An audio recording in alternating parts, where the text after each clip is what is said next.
भारतीय संविधान के निर्माता, हम सबके भाग्य विधाता परम पूज्य बाबा साहब डॉक्टर भीमराव अम्बेडकर साहब, बहुजन नायक मानवर कांशीराम साहब, वो बहुजन समाज में जन्मे संतों, गुरुओं, नायकों, जिनके त्याग और संघर्ष से हम सबका मान सम्मान कायम और दायम है, ऐसे संतों गुरुओं को नमन करते हुए आज की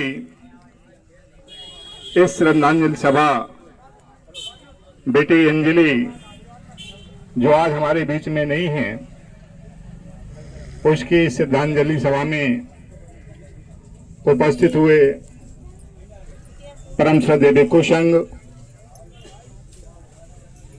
एवं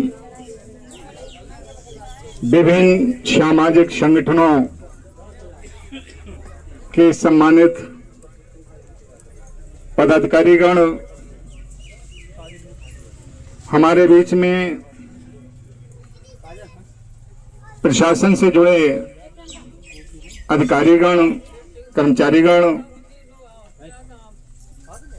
दूर दराज से पधारे इस शोक सभा में सभी भाई बंधु, मातृशक्ति, प्यारे बच्चों एवं मीडिया से जुड़े सभी साथीगण, सबको मेरा सादर जय भीम, नमो बुद्धाय। साथियों, आज का दिन बहुत ही शोक और संवेदना का दिन है। जो बेटी बड़े होनहार थी, उसके तर्कश में वो विधाएं थीं कि वो समाज को एक अच्छा मार्ग दे सकेगी, समाज को जागृत करने का काम कर सकेगी। वो बेटी हमारे बीच में अब नहीं है, ये दुख का विषय है। दुख का विषय तथागत बुद्ध ने मृत्यु को दुख नहीं बताया कभी, निधन को दुख नहीं बताया कभी। यद्यपि विभिन्न धर्म और धर्म के लोग इस घटना को अलग अलग नाम देते हैं, धर्म में निर्वाण नाम देते हैं, जबकि ये निर्माण की घटना भी नहीं है। तथागत बुद्ध और धम्म में जो निधन की घटना है, इसको सुख का पर्व बताया गया है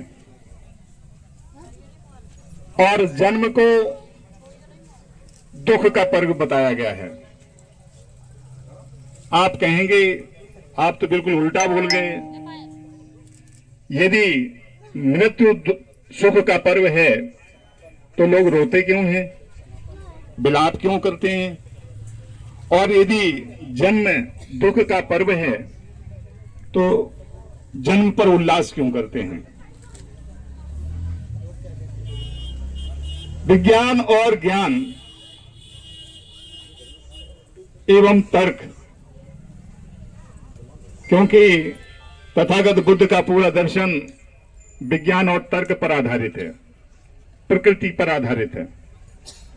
उनका तर्क कहता है कि जब किसी जीव का जन्म होता है तो जन्म होते ही तमाम तरह की शंकाएं मन में पैदा होने लगती हैं कि ये व्यक्ति जन्म लेने के बाद सुखी रहेगा या दुखी रहेगा, किस तरह के कृत्य में सम्मिलित होगा, उसका मार्ग कैसा होगा। उसके मन में चिंता की लकीरें खिंच जाती हैं और उसके मन में यह भाव आता है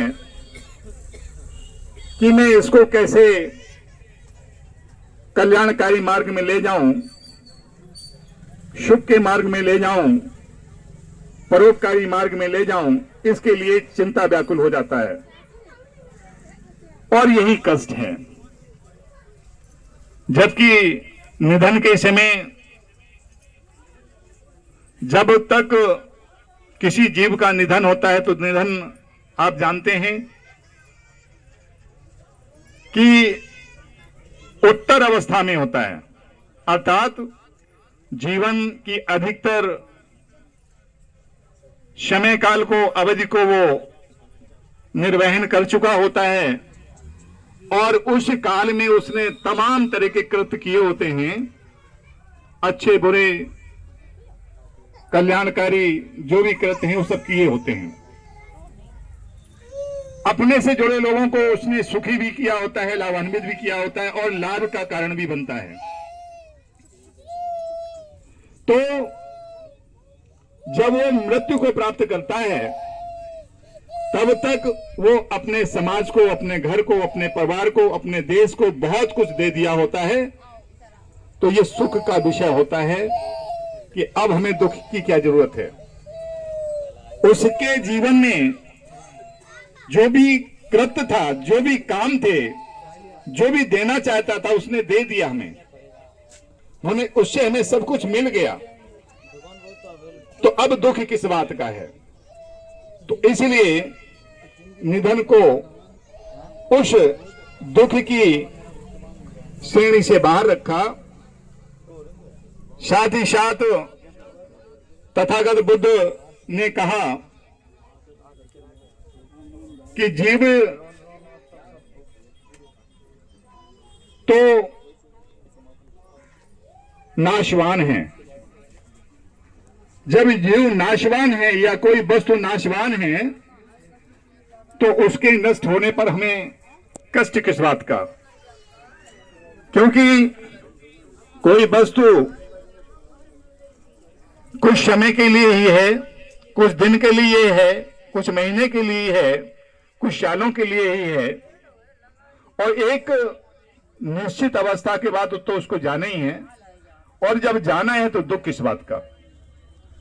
तो खैर ये हमारे समझाने की बातें हैं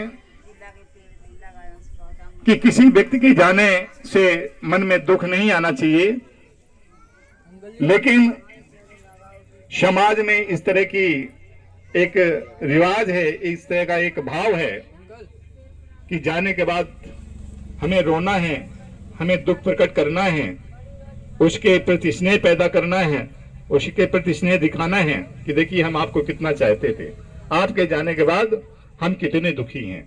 ठीक है, ये एक अवस्था हो सकती है। साथ ही साथ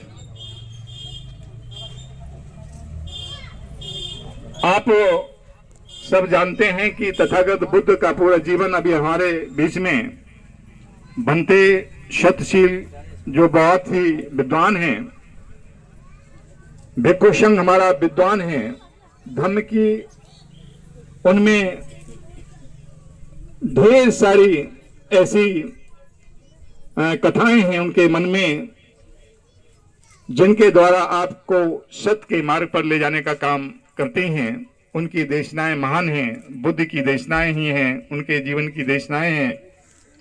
हमारे बीच में बौद्धाचार्य भी हैं, वो भी भिक्षु अवस्था से जस्ट पहले की अवस्था में हैं और उनके पास भी ज्ञान का भंडार है। अभी हमारे बीच में शिवानी साहब ने बहुत ही कम शब्दों में इस सभा का क्या उद्देश्य है, किस तरह सभा का आयोजन होना है, उसके बारे में बताया। और शिरोमणि साहब का तो कोई जवाब ही नहीं है। उन्होंने अपने धम्म कथा के माध्यम से जनपद इटावा में ही नहीं पूरे प्रदेश में जागरूकता की एक ऐसी अलग पैदा जगाई है कि लोगों के मन से पाखंड और आडंबर, चलिए, पाखंड और आडंबर अब खत्म हो रहा है। इस पाखंड और आडंबर के कारण जो मानो मन में दुख है, मानो मन में जो भ्रांतियां हैं, वो धीरे धीरे खत्म हो रही हैं। तो मैं इस कार्यक्रम में चूंकि बहुत लोग हैं, सभी लोगों को अपनी अपनी श्रद्धांजलि देनी है, अपनी बातें रखनी है, तो मैं केवल सभी लोगों से ये कहना चाहता हूं कि डॉक्टर भूरे इस क्षेत्र में बड़े समाज सेवी हैं, संघर्षशील व्यक्ति हैं और उनकी समाज सेवा और संघर्ष से हम सबका सम्मान बढ़ता है, इसमें कहीं संदेह नहीं है। आज जो भी हमारे बीच में यहाँ उपस्थित हुए हैं वो उनके इस कार्य से प्रभावित होकर ही एकत्र हुए हैं, अन्यथा तो इस पूरे क्षेत्र में बहुत लोग काल के गाल में समा जाते हैं और पता भी नहीं चलता है और सारे संस्कार हो जाते हैं। लेकिन डॉक्टर भूरे के यहाँ ये सब लोगों का आना इस बात का प्रतीक है कि सबकी श्रद्धा डॉक्टर भूरे के साथ है, उनके परिवार के साथ है, क्योंकि उनका त्याग और संघर्ष पूरे समाज के लिए है। पूरा समाज आज उनको अपने उपस्थित से शक्ति संवर्धित कर रहा है। मैं सबके लिए बहुत बहुत मंगल कामनाएं करता हूं, सबको बहुत बहुत साधुवाद करता हूं। अपने पुनः इस श्रद्धांजलि सभा में सबको जय भीम नमो बुद्धाय कहते हुए बंते जी को बदनामी करता हूं। नमो बुद्धाय।